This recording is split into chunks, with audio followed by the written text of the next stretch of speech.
절기라는 것은 무엇인가 하면요, 하나님의 은혜를 회복하자는 뜻입니다. 맥추절을 지키라, 초실절을 지키라, 수장절을 지키라, 유월절을 지키라. 그 이스라엘 사람들에게는 굉장히 이 절기가 많습니다. 우리 추석이 있고 설날이 있고 크리스마스 있듯이 그렇습니다. 그 절기의 의미들은 각각 다르지만 뭉뚱그려서 하나로 생각하면 은혜를 회복하라는 뜻입니다.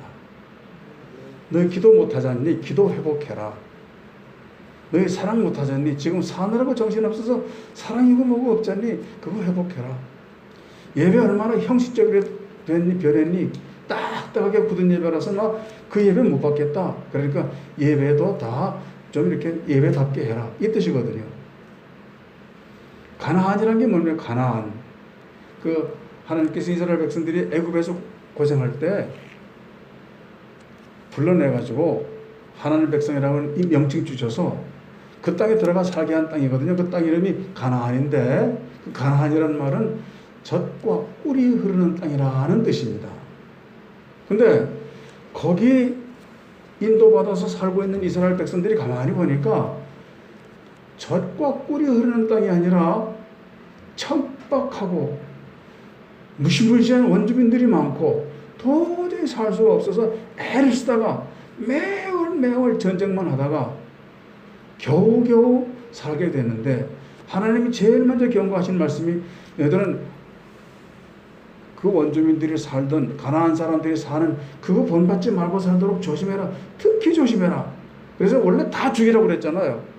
원주민들 다 죽이고 순수한 이스라엘만 거기 살아라 했는데 원주민들하고 오히려 죽이지 않고 살려뒀어요. 종으로 부려먹으려고, 농사 일 시켜 먹으려고 그 원주민들을 주님이 죽이라고 그러는데 살려놨어요. 그것들이 말이 커가지고 원수가 되어버렸잖아요. 거기서 계속해서 하나님께서는 출발시부터 말씀하신 것이 절기를 지키라, 절기를 지키라, 절기를 지키라. 귀에 못이 박히도록 절기 지키라는 말씀하신 것이 바로 그것 때문이에요. 살다 보면 세속화된다는 거였죠. 그리스도인으로서의 모습이 다 없어지고 섞어놓으면 그리스도인들이 있나 없나 구분이 안 되는 거예요. 똑같이 입고 살고 똑같이 먹고 살고 똑같이 아파트에 살고 똑같이 시장에 가고 그런데 아무리 봐도 하나님 백성 다움이 없는데 그것을 회복하는 절기로 주신 것이 바로 절기. 맥주감사, 추수감사, 수장절, 유월절 그런 뜻이죠. 그런 의미에서 잃어버린 하나님의 이름을 회복하라, 잃어버린 하나님의 은혜를 회복하라, 잃어버린 하나님의 능력을 덧입으라. 그런 의미가 이 절기의 의미라는 사실을 생각하시고요. 제가 기왕에 준비한 말씀을 잘 드리도록 하겠습니다. 교인인가 성도인가 그렇게 제가 제목을 붙였습니다. 대부분의 사람들은 사후세계, 인간의 죽음 뒤에 따라올 천국과 지옥에 대해서 관심을 가집니다. 일부러 안 믿는 척하고 사후세계 믿지도 않고 관심도 없다고 그렇게 주장하는 사람들이 있지만 사실은 정상적이고 건강한 정신과 육체를 가진 사람들은 당연히 사후세계에 대해서 관심을 갖습니다. 죽으면 끝나라는 것이 대부분 생각 같지만 사실은 그렇지 않단 말이죠. 더 살고 싶은 욕망이 모든 생명체에게는 똑같이 하나님께서 주어진 본능이에요. 그래서 안 죽고 싶다는 생각은 사후세계가 있었으면 좋겠다는 소원의 연결점이 있어요.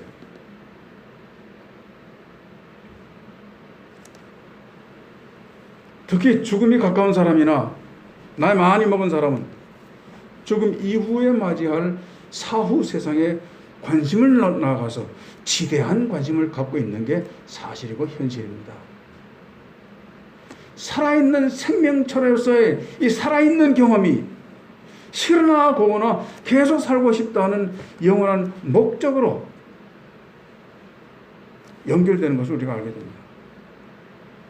특히 하나님의 말씀을 통해서 영원한 생명을 약속받은 그리스도인들은 오히려 금생보다 내생, 곧 하나님 나라에서의 삶을 영원한 삶으로 믿고 그 나라를 사모합니다. 현실을 살면서도 마음속으로는 계속 하나님 나라를 추구하고 생각하고 소망하는 것이죠. 죽음이 두렵지만 그 죽음 끝에 영생이 있음을, 준비되어 있음을 알면서 죽음이 두렵지 않은 시점을 맞기도 하는 것이죠.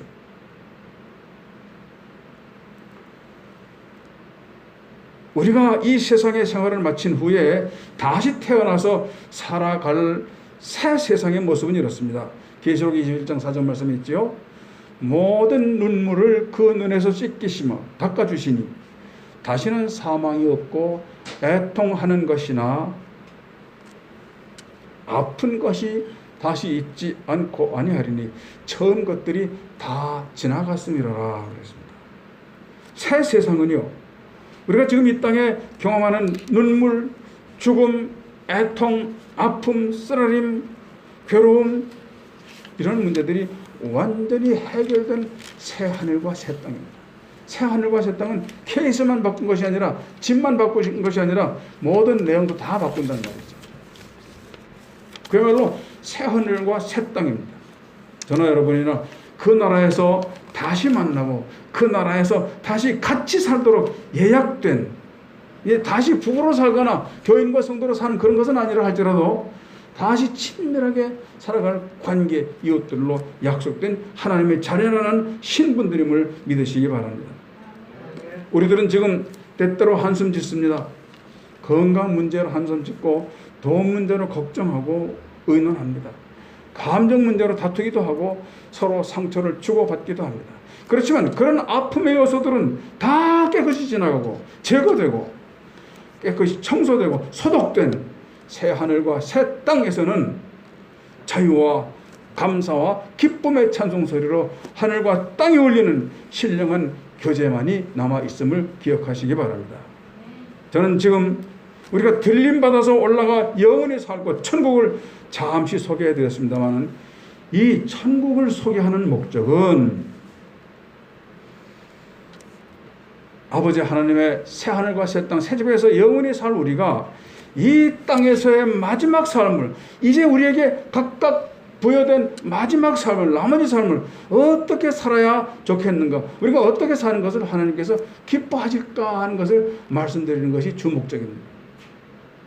결론부터 이야기하면 성도답게 살자는 말씀입니다. 오늘 오목사님과 여러분이 같이 읽으신 성경 말씀, 주님의 말씀대로 살아야 이 세상에서의 삶도 평안하고 영원한 삶도 더욱더 환하게 보인다는 그런 말씀이거든요. 성도답다는 것은 성도답지 못하다라는 뜻과 구별되는, 대조되는 신령한 모습의 회복을 뜻합니다. 아무리 봐도 불교 다니는 사람하고 당신하고 뭐 다른 게 없어. 이거 벗어버리게 하자는 것입니다. 신령한 모습, 상처 입은 모습으로, 지친 모습으로, 거기서 예수님의 형상을 발견할 수 없는 모습에서 성도답게 살아서 성도다움을 회복하자는 뜻입니다. 성도답게 사는 것은 어떤 모습인지 구체적으로 생각해 보는데, 먼저 첫째, 성도다운 삶을 추구하고 사는가입니다.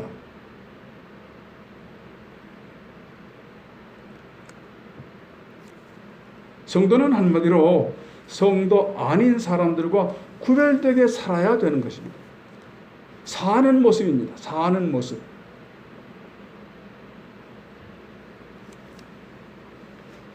말하는 모습, 삶 전체의 모습이 구별되는 사람이기를 바라는 것이 하나님의 뜻이고, 우리 사는 것을 가나안으로 정해주시고 축복하신 목적이신 것을 알아야 됩니다.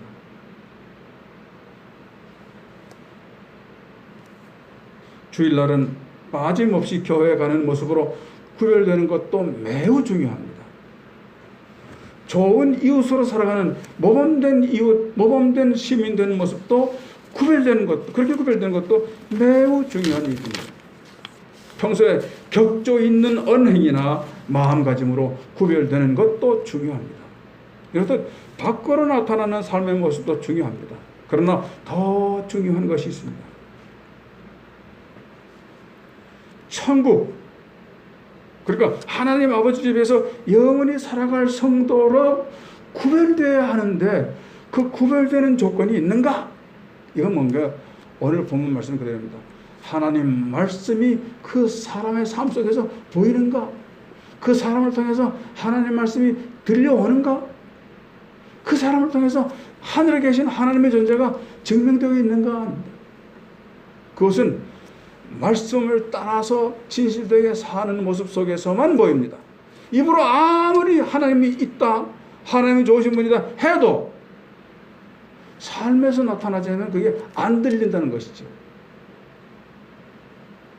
하나님 말씀이 있는가? 그 삶 속에 하나님 말씀이 존재하는가? 나라는 존재는 각각 존재하는 방식으로 보입니다. 이렇게 살면 이런 사람으로 보이고 저렇게 살면 저런 사람으로 보이죠. 근데 그 말씀으로 사는가? 그러면 그 말씀으로 사는 사람으로 보입니다. 그렇게 보여주기를 원하시는 것이, 끝없이 요구하시는 것이 성령님의 마음이요 예수님의 마음입니다. 이게 하나님 영광만 위해서 말씀대로 살라는 것이 아니라 우리 삶이 빛나게 하기 위해서라도 우리는 말씀을 살아야 됩니다. 히브리서 4장 12절에 뭐라고 했습니까? 하나님 말씀은 살았고 운동력이 있어 좌우에 어떤 날선 어떤 검보다도 예리하며 우리 심령과 골수를 찔러 쪼개가 한다 그랬습니다. 우리를 인간적으로 완성시키는 것이 하나님 말씀이다 하는 것입니다. 하나님 백성으로 완성시키는 재료가 거기 있다는 것입니다. 그 레시피가 거기 하나님 말씀이라는 것이죠. 하나님 말씀은 살아서 역사하는 힘을 가집니다. 그래서 하나님 말씀을 인정하고 받아들이고 말씀대로 순종하면 그 영혼과 더불어 그 삶도 생기 있게 살아나서 생명력으로 나타나서 많은 사람들에게 그리스도가 증거되는 것입니다. 이런 삶을 하나님이 지금 우리에게 간구하고 계신 거죠. 아들이 빛나면 하나님은 영 빛나죠. 아들이 빛나면 아버지가 영광 아닙니까? 영광보다 하나님은 기뻐하셔서 그 아들을 더 사랑하시고 더 채워주시고 복 주시는 거죠. 그러나 반대로 아무리 구원받은 하나님 나라 백성으로 성도라 해도 말씀을 무시하는 현상, 말씀이 거부되는 현실, 말씀을 젖혀둔 채 세상 숲속에서 헤엄치고 있는 사람들, 내 생각, 내 정욕, 내 계산, 내 두뇌를 따를 때 그 하나님 말씀을 주체로 하는 삶과 전혀 다른 모습으로 나타납니다. 다 보인다는 것이죠. 하나님은 완전히 가리우고 그 사람에게서 하나님 없는 모습만 보인다는 거죠. 무서운 이야기죠. 하나님 말씀이 제한된, 하나님 말씀이 거부된 그 과정과 그 삶의 결과는 성령의 열매를 맺는 성도의 모습이 아니라 육체의 정욕을 쫓아 말하고 육체의 좋을 대로 행하고 살아가는 악하고 게으른 사람으로 머무르게 됩니다. 여기서 바로 다만 교회에 다니기만 하는 사람과 예수님 말씀을 충실히 따르면서 사는 사람의 모습으로 확연히 달라지는 것이죠. 우리를 빛이요 소금이라고 그랬잖아요. 빛이요 소금이라. 다 보인다는 말이죠. 이 기독교인이 들어오면 그 사회는 맛있는 사회가 돼요. 아주 맛있는 소금을 쳤으니까, 갓간에 쳤으니까. 부패하는 사회도 기독교인이 들어가면 괜찮아져요. 깜깜한 세상도 기독교인이 들어가면 밝아져요.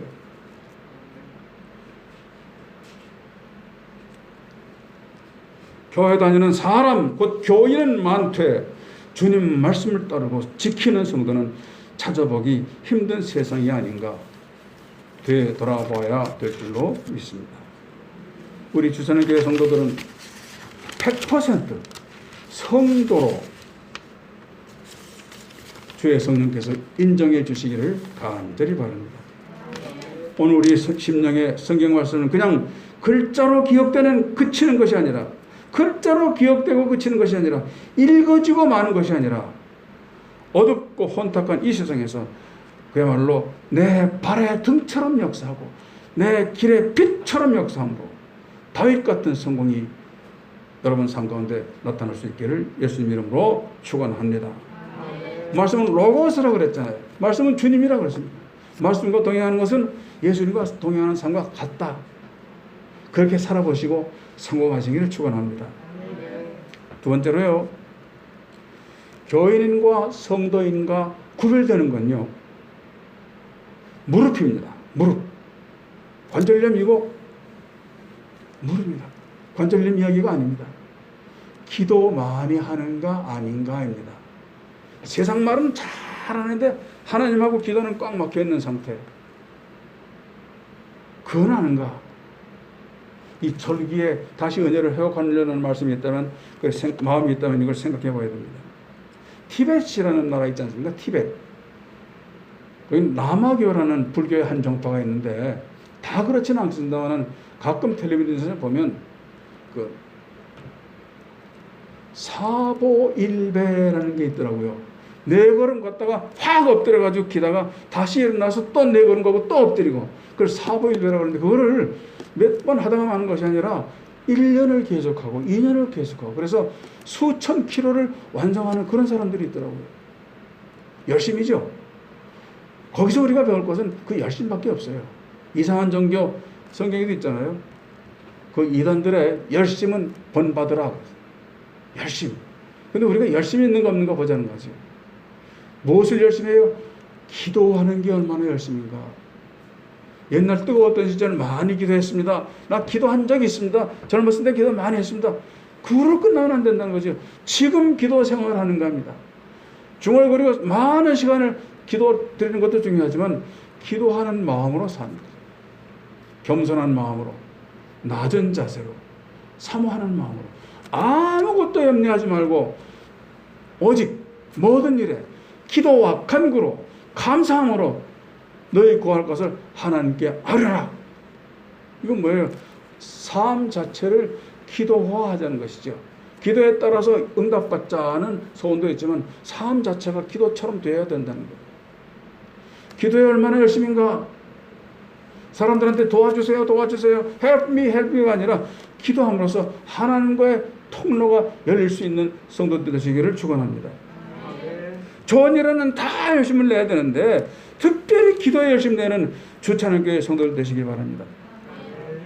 이스라엘 역사를 보면은 하나님께서 얼마나 이 다윗 왕조를 위해서 열심히 일하셨는지 이사야서에 그렇게 있어요.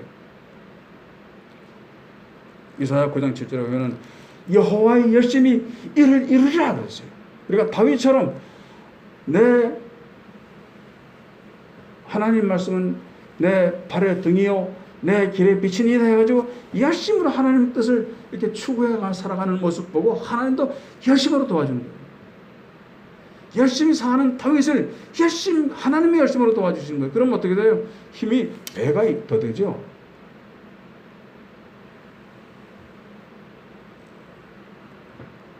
그래서 처음에는 어느 정도였습니까? 사울은 천천히요 다윗은 만만이라. 하나님의 뜻과 함께하고 하나님 말씀을 따라서 하는 다윗에겐 100배보다 1000배나 더 졌습니다. 사울 왕보다 더 졌죠. 일개 목동인 소녀일 뿐인데 천천히라.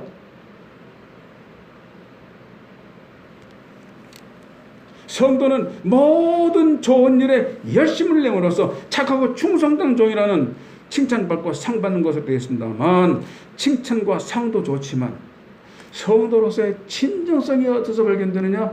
기도 생활을 하는가? 생활이 기도인가?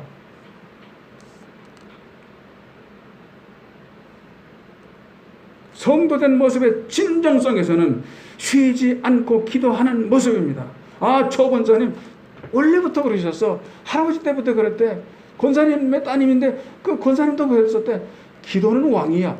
이런 사람이 지금 교회에 많이 안 보이는 것 같아요. 하나님 서울 시내도 안 보이고, 옛날에는 권사님 하면 기도하는 사람들로, 골방이 있는 사람들로 다 알려졌죠.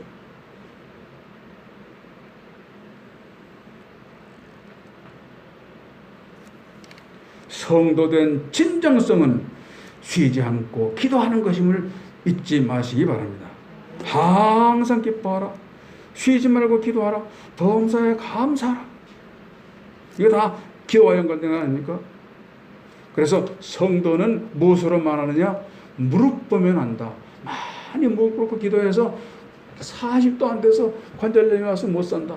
그게 옛날 교인들이었어요. 근데 옛날 할머니들은 그 관절염 앓고 절면서도 오리걸음하면서도 새벽기도 다 다니고 교회 가서 종치고 그랬었어요.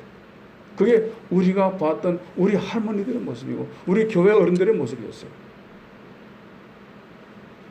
이게 구시대적 사고일 수도 있지만 그런 모습이 그립다. 그런 모습의 처음 모습으로 돌아갔으면 좋겠다는 그런 소원이 있다는 것을 말씀을 드립니다. 제가 목사 임직식에 감리교 원로 목사님 유명한 분이 오셔서 말씀하시는데, 여러분 목사 되는 게 뭐가 목사 되는 줄 알아요? 뭐 설교하는 걸로 목사인 줄 알아요? 설교 잘하면 되는 줄 알아요? 아니에요. 목사는 무릎으로 말이에요. 목사는 기도로 사는 게 목사다. 저는 80이 다 됐는데도 아직도 무릎이 멀쩡한 거 보면 기도만이 하는 증거가 되죠. 그래도 운전 면허증을 못 따가지고 운전을 못했기 때문에 걸어다니면서 신봉했어요.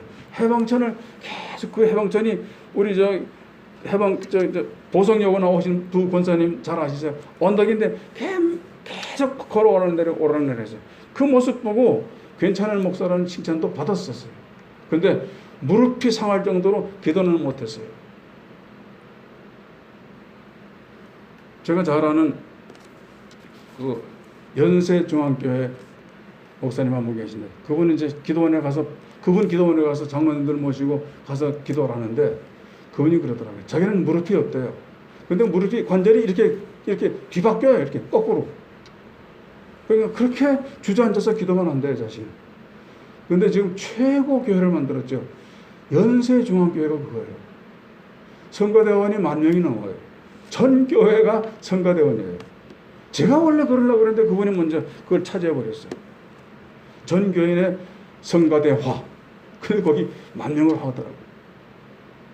기도를 회복하자. 우리 추수감사절날에, 맥주감사절날에 회복해야 될 또 하나가 기도의 은혜를 회복하자는 것입니다. 마지막 세 번째로요. 찬송을 그치지 말자. 찬송은 마음이 기뻐야 나오죠? 근데 그건 아니에요. 찬송하면 마음이 기뻐지는 거예요. 찬송. 피아노 천재 임윤찬 군 이야기가 지금 난리잖아요. 근데 그 피아니스트가 성이 뭐라고요? 임가예요. 저하고 종씨예요. 또 바이올리니스트 하나 또 우승했더라고요. 그것도 임가예요. 임가가 왜 그런지 모르겠어요. 나 그냥 속으로 할렐루야 그랬어요. 세상 고전 음악계에 아주 천재가 나타났다고 난리더라고요. 클래식 음악계에는, 이 설교하고 좀 반대갑니다만은, 클래식 음악계에는 대음악가가 출생하는데 100년 주기라는 말이 있습니다. 100년 주기. 그러니까 100년에 한 사람씩 유명한 음악가가 나오는데 바로 세 번째예요. 이 임윤찬이가. 바로 1804년에 귀신같이 피아노 치는 사람, 또 최고의 리스트라는 사람, 리스트라는 작곡가가 1804년에 태어났고요. 세상에서 귀신같이 피아노 친다는 호르비츠가 1904년에 났고요. 또 천재 소년 임윤찬이가 2004년에 났어요. 그러니까 100년마다. 그래서 아주 세계 음악계가 난린 거예요. 천재가 하나 나왔다고. 우리 민족은 아마 세계에서 찬송을 제일 잘하는 민족인 건 틀림없어요. 교인들이 이렇게 악보를 잘 보고 이렇게 찬송을 정확하게 부르는 데가 없어요. 민요 비슷하게 흔들거리고 춤추는 식으로는 해도 박자 맞추고 가사에 은혜 받으면서 정식으로 찬송가를 부르는 사람 없어요. 신학교에서 찬송가 학을 잘 가르치는 것도 우리밖에 없어요. 우리가 성도됨을 가장 효과 있게 증거하는 데는 또 하나가 있는데 바로 그것이 찬송 음악입니다. 왜 우리가 찬송해야 됩니까? 하나님 우리 창조 목적이 찬송이기 때문에 그래요. 이 백성은 내가 나를 위하여 지었나니 나의 찬송을 부르게 하려 함이니라. 우리를 성도로 창조하신 목적, 엄마 아버지 사랑해서 태어났으니까 적당히 먹고 학교 다니다가 적당히 새끼 낳고 죽어라, 이게 아니잖아요. 우리들을 창조하신 목적이 분명한데, 이사야 43장 21절, 이 백성은 내가 나를 위하여 지었나니, 창조 목적이잖아요. 나의 찬송을 부르게 하려 함이니라.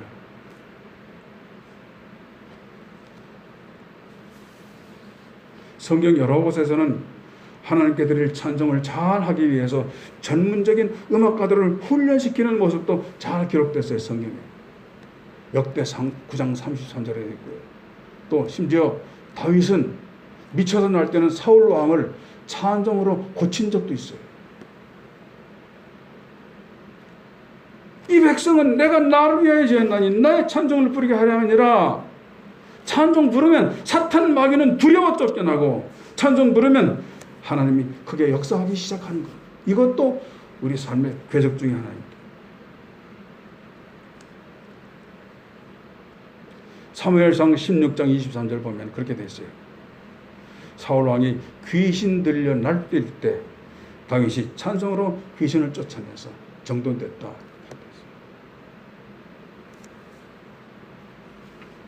그냥 교회에 다니는 사람으로 그칠 것인가 내 인생을, 아니면 정말로 진정 하나님의 백성으로 살 것인가. 우리 신부는 기왕에 하나님 백성으로 됐어요. 이제 구원받았으니까 세례받고 신앙 고백하고 세례받았으니 구원받았어요. 하나님 백성은 맞아요. 하나님 나라에 가면 우리 명단이 있어요. 근데 우리 이제부터 나머지 삶을 그냥 교회에 다니는 사람들 중에 하나로 살까? 아니면 성도답게 살까?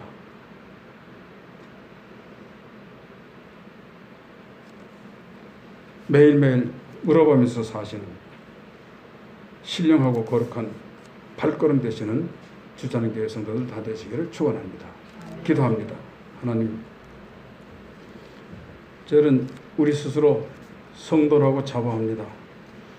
예수 그리스도의 십자가 보혈로 구원받아서 구원받은 백성으로, 하나님 백성으로 신분이 바뀌었음을 자부합니다. 그런데 저희들은 때때로 모자라서 부끄럽고 죄송하고 원통함을 고백할 수밖에 없습니다. 성도답지 못함을 주님 앞에 고백합니다. 오늘 주찬행교회 성도들에게 맥주절 감사의 예배를 허락하신 은혜에 감사합니다. 은혜를 회복하고 소망을 회복하고 감사를 회복하고 성도로서의 신분을 회복하며 삶의 자리를 회복하는 복된 회복의 날 되게 해주실 줄로 믿습니다. 성도 한 사람 한 사람을 사정마다 형편마다 마음의 소원마다 체크해 주시고 만나 주시고 약속해 주시고 허락해 주시기를 간절히 바랍니다. 약한 사람들, 병들어 있는 사람들, 돈 문제로 걱정하는 사람들,